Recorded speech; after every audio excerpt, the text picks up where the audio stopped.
Yes, and now there is a new group of Hungarians, and I'm going to translate, so just explain, and after the passage stop, and I will put it into Hungarian.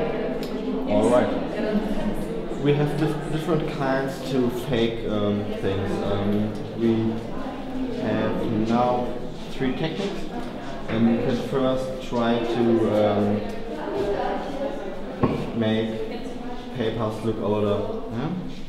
For that you have to use tape and put it in coffee. It's instant coffee with water. Tehát ha úgy kezdjük az idős dokumentumok előállítását, hogy egy papírlapot bemerítünk kávéba. Does it make a difference how strong the coffee is? Yes, it is, but also time. Yes, how long should it be there? There's no rule. What? There's no rule. No rule, you have to look.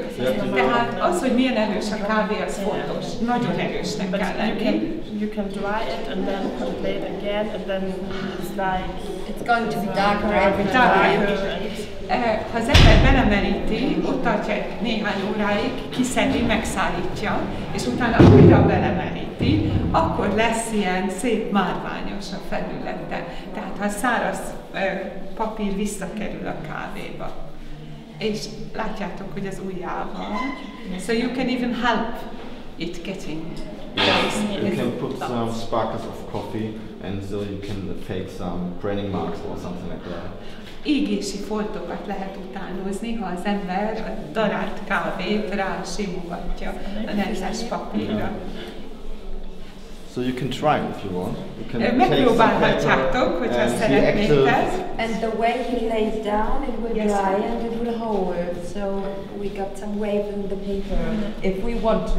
Aha, tehát hogyha azt akarjuk, hogy gyűrődések is legyenek a papíron, akkor úgy kell megszállítani. Kicsit játszani kell a felületével. Yes? Paper and make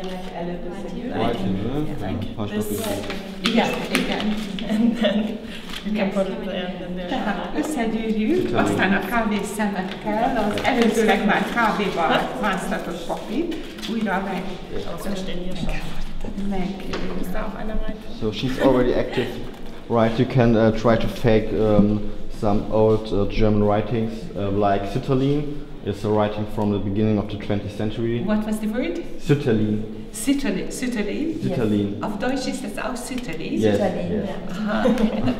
Ja, ich habe nur über den gotischen Schrift gehört. Van egy Sütterlin nevű írás, amit oda kiraktak mintákat, és ezt lehet gyakorolni, és lehet előállítani ilyen dokumentumokat régi írásmódban. Mondtam, hogy nálunk a gótikus írás volt, magyar szövegeknél is gyakori. Ja. Okay. And what do you do with the paint? Yes, you can also do you can fake some photographs like this one. We've got the help in Switzerland over there, the children's drawing, and we just try to copy it. So it's our own interpretation, our own little copy about it, and it's in the easiest way with watercolors. So every classroom got watercolors, and they can try to fake it, and they can see the little details in it while they're faking. Amikor gyerekek, tehát a saját diákjaink utánozzák ezeket a régi gyerekrajzokat, ez egy lehetőség, hogy alaposan megfigyeljék.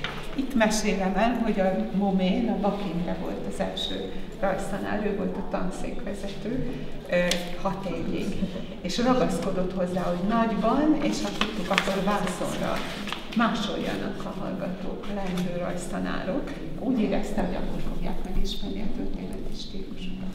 Yes, I was just telling about one of our professors at the Academy of Crafts and Design in the Art Teacher Training Program that asked students to copy huge works of art, actually in actual size, because of the getting to know the details.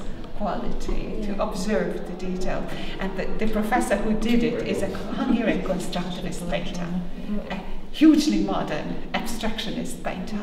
And he made Baroque art copied by the students to our surprise.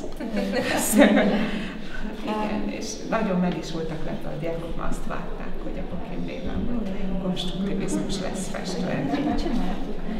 Today we fake with coffee, but there are other opportunities to fake it. For example, teas or beetroot juice, red wine, juices, carrot spices. You can create other nonces.